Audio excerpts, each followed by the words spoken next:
नमस्कार मित्रांनो, मी आता आपल्याला एक झाड लावायचं आहे।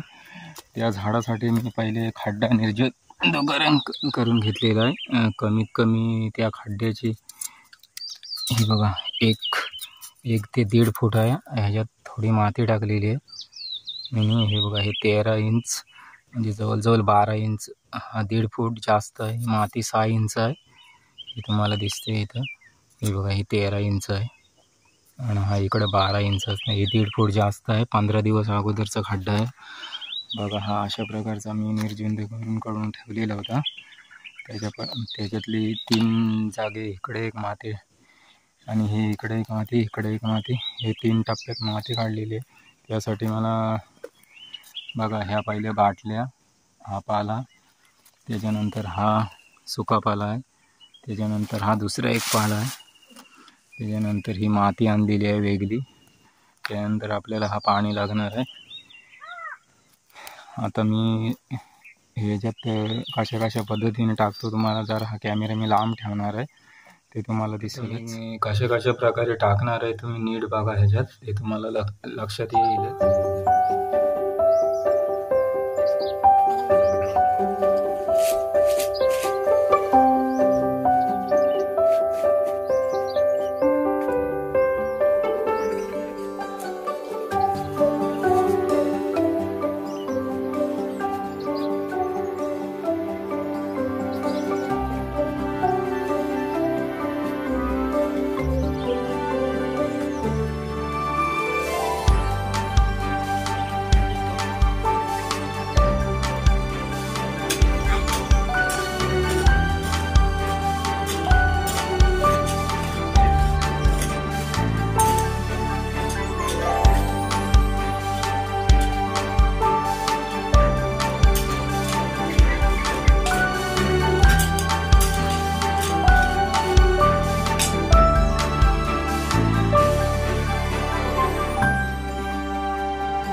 बघा, आता मी पूर्णपणे लावलेला आहे आणि पाणी पण टाकलेलं आहे। त्याला पाणी पण टाकून ज्या पद्धतीने आता असं लावलं आहे त्याप्रमाणे तुम्हालाही सुद्धा लावायचे। आणि तुम्हाला मागाशी सुद्धा सांगितलं की ह्या बॉटल ज्या ठेवलेल्या आहेत त्या मेन इम्पॉर्टंट ह्यासाठी ठेवलेले आहेत का जो आपण कुठलाही औषध मिक्स करून पाण्यात टाकतो तो डायरेक्ट ह्या एक साईडला न टाकता ह्या बॉटल नंतर काढणार आहे त्या रेतीच्या जागेत तुम्हीच टाकायचं आहे, जेणेकरून मुलांना ते डायरेक्ट मिळणार नाही, थोडा आस्ते मिळेल आणि तो झाड चांगला ग्रो होऊ शकतो तुमचा।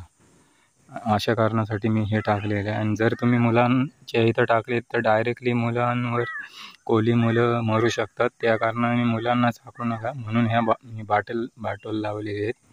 तुम्ही कुठलेही बॉटल लावू शकता किंवा पाईप लावू शकता। तर अशा प्रकारे तुम्ही लावू शकता झाड.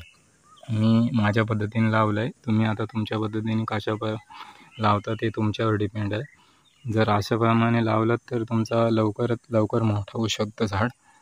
बघा, हा झाड एक चिकूचा आहे. मी चिकूचा हा झाड 200-250 पर्यंत मिळतं तुम्हाला. अशाप्रमाणे तुम्ही लावू शकता.